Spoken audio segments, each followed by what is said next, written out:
they can do it. But in fact, they're still showing that it's important to get thrombolytic in a short period of time, and it's not a contraindication to moving forward with thrombectomy. So we are now, and we have regulations in process for stroke and STEMI systems. These systems are already developed. I mean, as you know, because you're probably designated. They've been developed by the local EMS agencies who have the authority to do the designation, and they're functioning. But what we don't have at this time are state level regulations that allow us to have uniformity and consistency across the state. So that's the benefit of regulations, that it makes the systems kind of as an equalizer of the systems across the EMS agencies.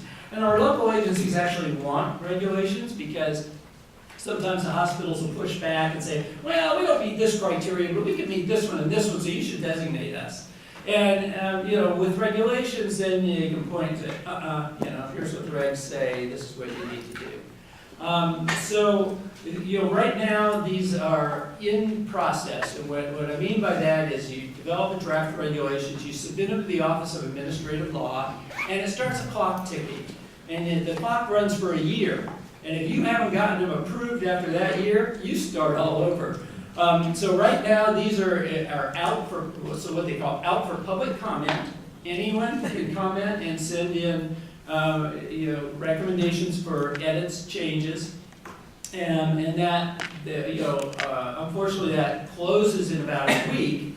But then there's always a second period of public comment too. It may be shorter than the first one, but we will have probably 2 public comment periods, and then if they meet the Office of Administrative Law, and what that means is we have to justify every clause and sentence in that regulation has to be justified, and then they get approved in regulation. Farid Nasser over here, who introduced himself as the one who's going to be shepherding these through and dealing with the public comments. And if you have questions or something, you're welcome to speak to him. But you can go online to our website, and there's a comment sheet, and you just put in your comments. Let's see. And the regulations are really, they have the same format. They're looking, first you start out with all the definitions of the terms in the facilities, and then you talk about the system requirements, both in the plan level, the local EMS agency level, and at the facility level. And then there's always sections on data quality and evaluation. So this is kind of, if you compare the different specialty care systems, these are kind of what the levels are of facilities. STEMI right now only has 2 levels, whereas stroke had 3, but we just added the 4th one, the thrombectomy capable. And thrombectomy capable was intended to be an enhanced level of primary, but it's unclear whether some thrombectomy capable will go on and be comprehensive, but thrombectomy capable is probably going to be an additional capability of a primary stroke center. And then you're all familiar with the levels of trauma centers, and they don't correlate exactly like this table shows, but this is just to compare. Now, where are the areas, do I feel there's areas of controversy in the regulations? I already mentioned one in stroke, which was the pace of change, pushing new guidelines. I mean, we were happy to include thrombectomy centers in the regs, at the last minute, because that's clearly going to be a standard of care. If they've got the technology, that's not going to go anywhere. But I'm a little wary of the other levels of change. They're changing the timelines. The new studies show, it doesn't have to be, it can be extend out beyond 4 hours or 6 hours. It can go to 16 hours. So that's really more of a protocol issue and will require changes in regulation. And then, you know, how they align with other guidelines it is an issue. Some of this, whenever we put mandates for a facility, the Hospital Association gets very upset, and actually our Department of Finance says, hey, you know, this is an unfunded mandate that you're giving the hospitals or local agencies here. And we got to be very careful about allowing local autonomy. They guard their autonomy. And one of the areas is when we require data for the quality improvement, the hospitals often push back and the local EMS agencies may push back. So those are where the controversy is. So I'm going to stop there before we go on to the other topic and see if there's any questions around what I just presented. Yes, ma'am. I had a question. You were showing the slide that showed the receiving versus referring, and I'm working with the LIMSA here when we're talking about the institution of these.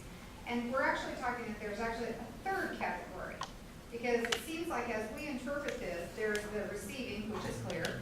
Now, are you talking about stroke or STEMI? STEMI. Okay. So when we're talking about receiving, that's clear, it's a PCI facility. When we're talking about referring, you know, in Sacramento, you can throw a rock in any direction and hit a receiving center. So is referring truly all else facilities, or is referring perhaps a facility where there's that extended transport time? It's more the latter there. I mean, more the rural areas where you have hospitals who, you know, most hospitals can give thrombolytics, and that's not much of a problem.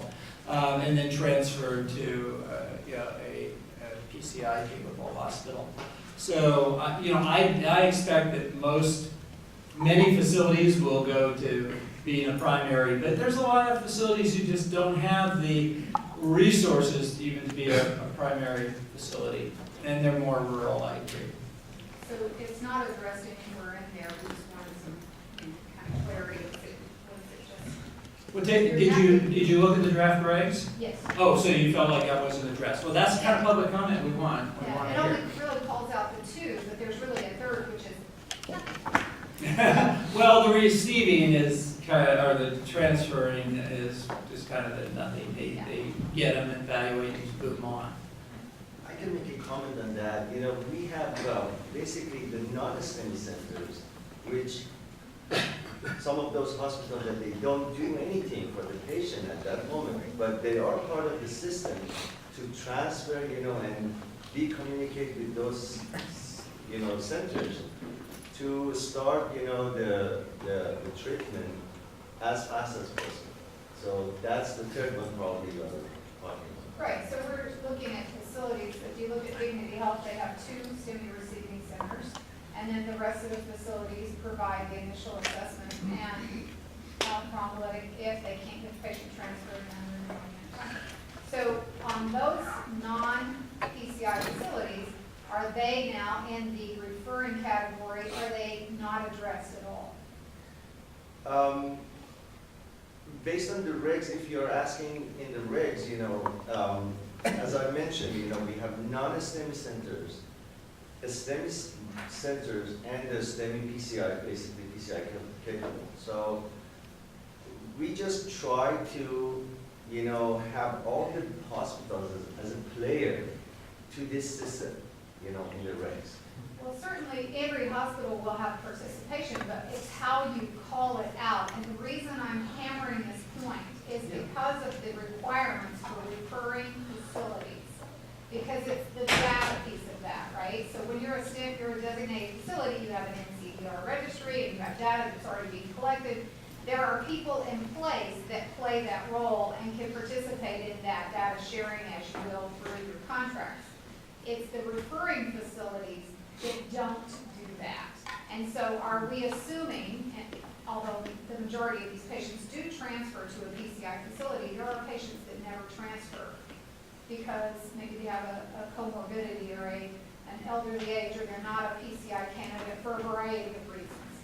So in those situations, then that information about those patients that are walking or may have been missed in the EMS diagnosis and come into the facility, those patients that don't transfer would not be linked into the data collection unless each single facility had to participate in data.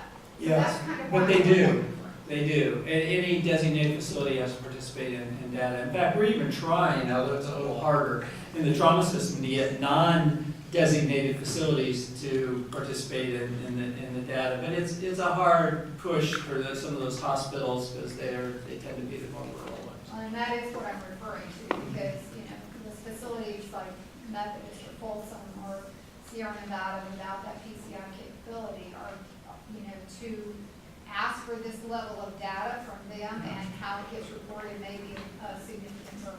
It's harder to get to make a mandate that non-designated facilities have to have requirements. They really scream and yell. So we'd like to do it, but it's a political challenge.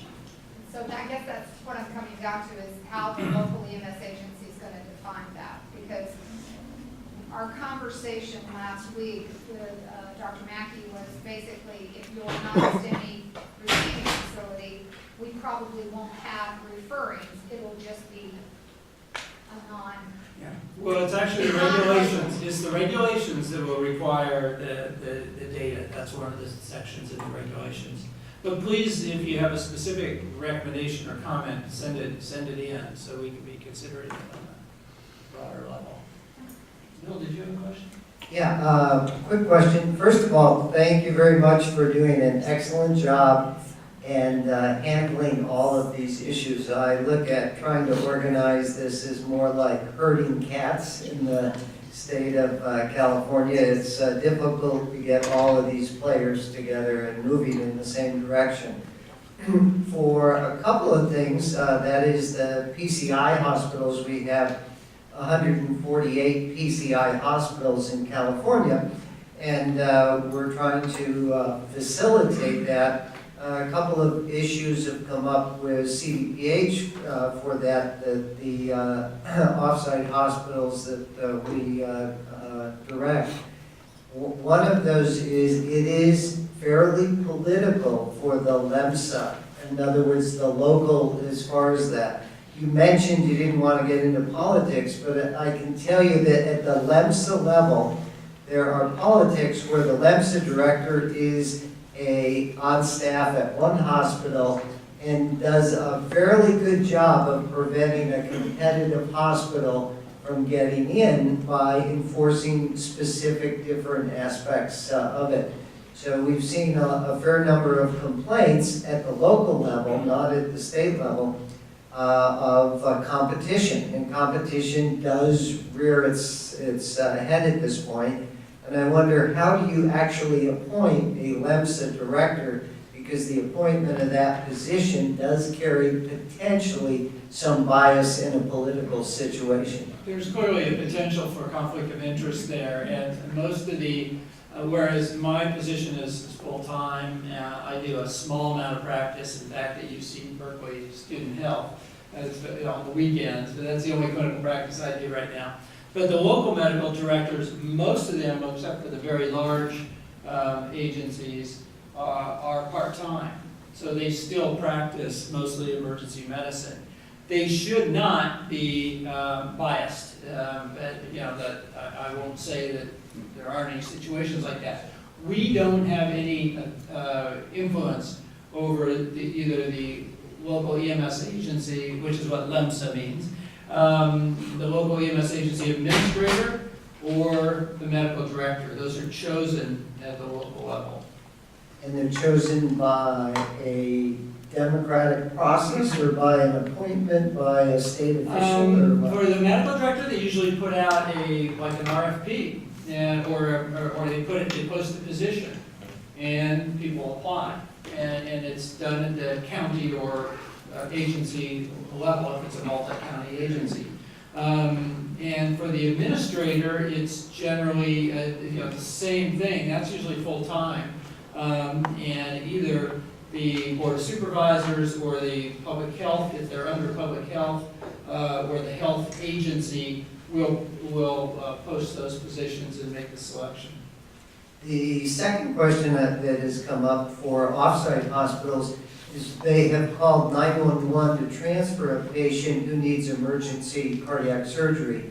And the response from the 911 service was, oh, they arrived at the hospital but said, we will not transport because we only do emergencies, and since the patient is currently in a hospital, we feel there's not an emergency to transfer him to another hospital.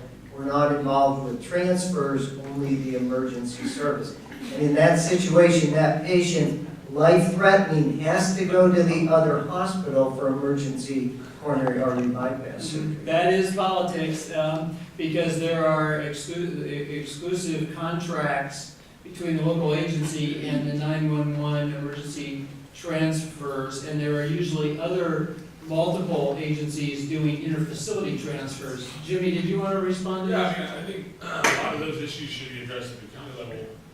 Like in Solano County, it's part of our 911 EOA and ALS interfacility EOA, so I have to send an ambulance to that hospital when you request that.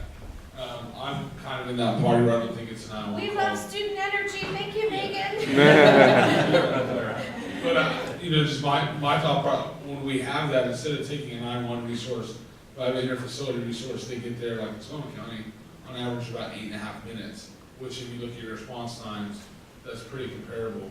And a lot of the issues where you see this is where they have either an open market EOA like Sacramento, or you have Alameda where it's an EOA but it's not ALS inclusive, so there's no mandate of your 911 provider to respond to that call. And it's this big ambiguity in the language where you're saying it is an emergency patient, we all are out for the patients, believe me, but there's just a matter of my only ambulance covering the whole county, at that time low levels, is this a 911 system call or is this an interfacility call?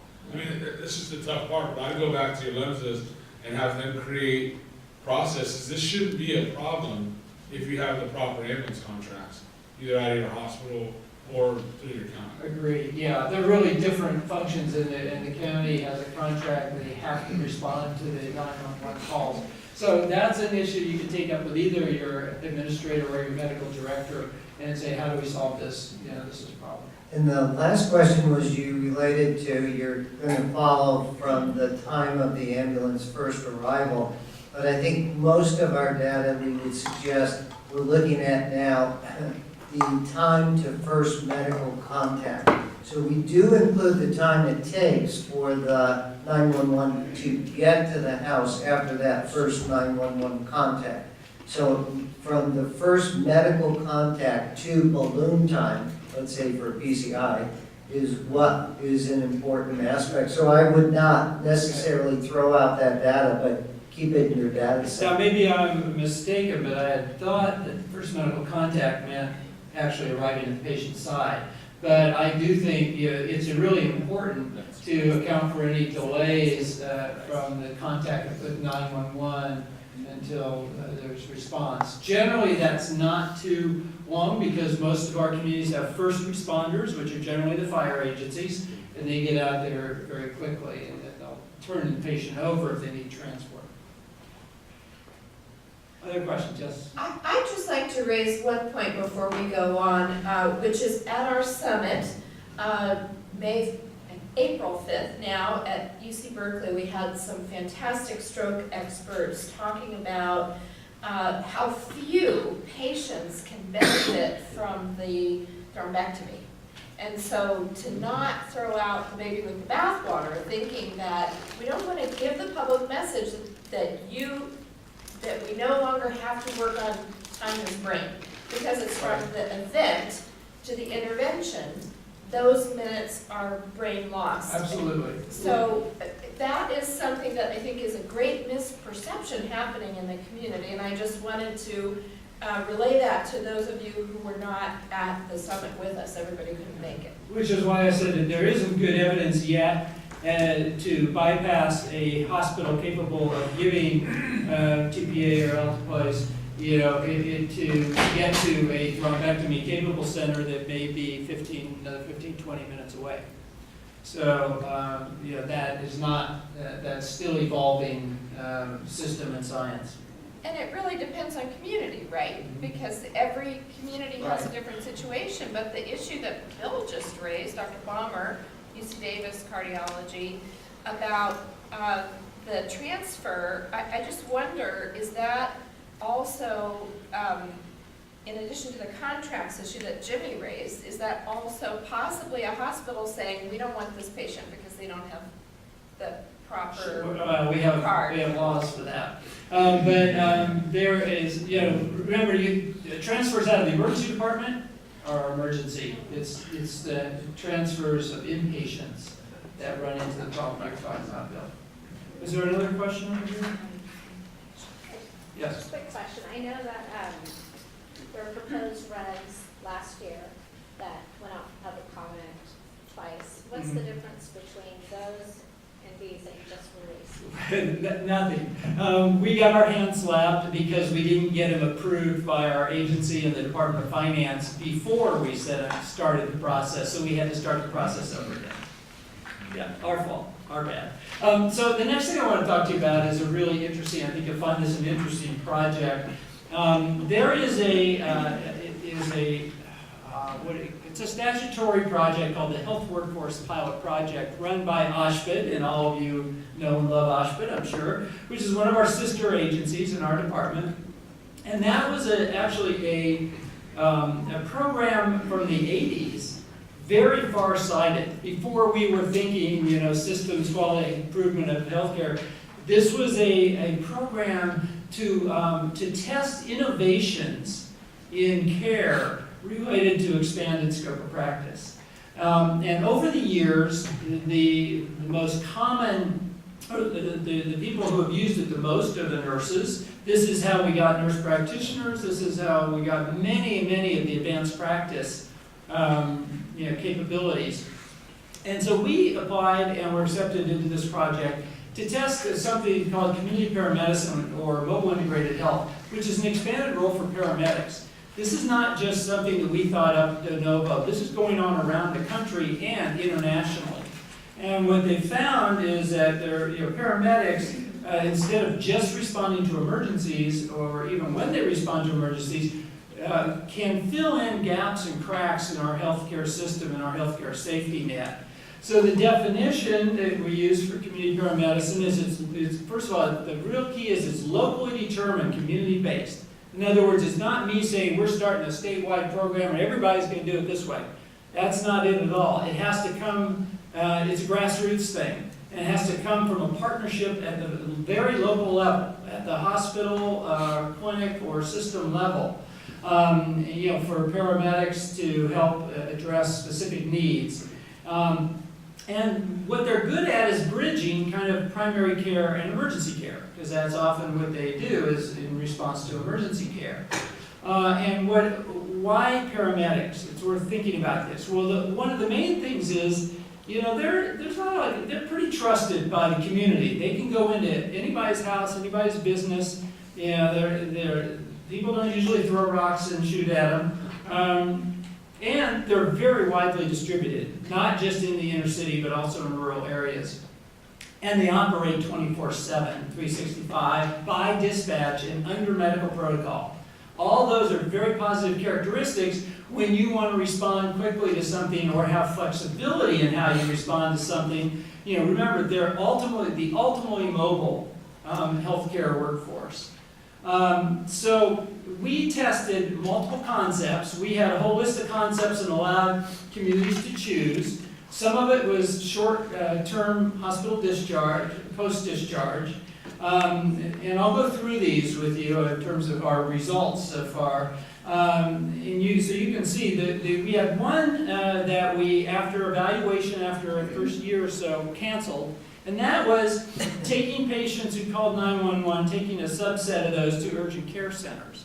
And it wasn't because there are no minor issues or minor problems for which people call 911. It has to do with the urgent care centers and how variable they are and how unused they are to receiving ambulances. They're really clinics, they have limited hours, they have docs, but they don't have necessarily, they're not a licensed category. So there's no uniformity in terms of their capabilities and capacity. So we did, stop those pilots. This is, what I'm going to show you now is like 2 years of data. We're now well into our third year, and we started one new project, which was alternate destination to sobering centers for intoxicated folks. And what we're really trying to do is the evaluation. An evaluation is part of the statutory requirement for this program, and you have to have an outside independent evaluator. Our independent evaluator is UC San Francisco. There's a health workforce unit there that does a lot related to the health workforce.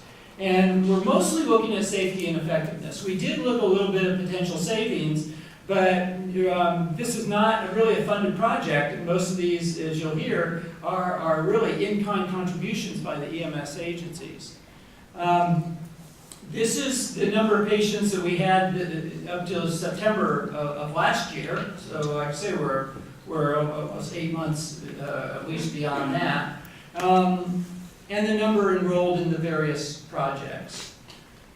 The payer types, mostly Medi-Cal and Medicare. The Medicare is because of the post-discharge projects are mostly elderly, and the others are high on the Medi-Cal and uninsured.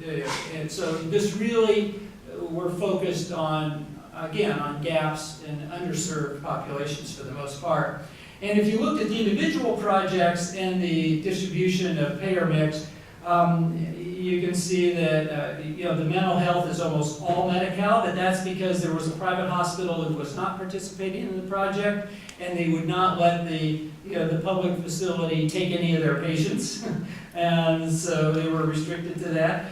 What's very interesting to me is this so-called frequent 911. These are people who call 911 repeatedly, many times a year sometimes, is the most evenly distributed. And I would have thought that that was almost all uninsured or Medicaid, but not true. There's a significant amount of commercial, and everybody participates in that. You have people who need more, as you all well know, more medical contact and access. So our short-term follow-up, and you're going to be hearing a lot more about this from Jimmy Pearson, who's going to describe really the nuts and bolts of their project and how it works for the patients.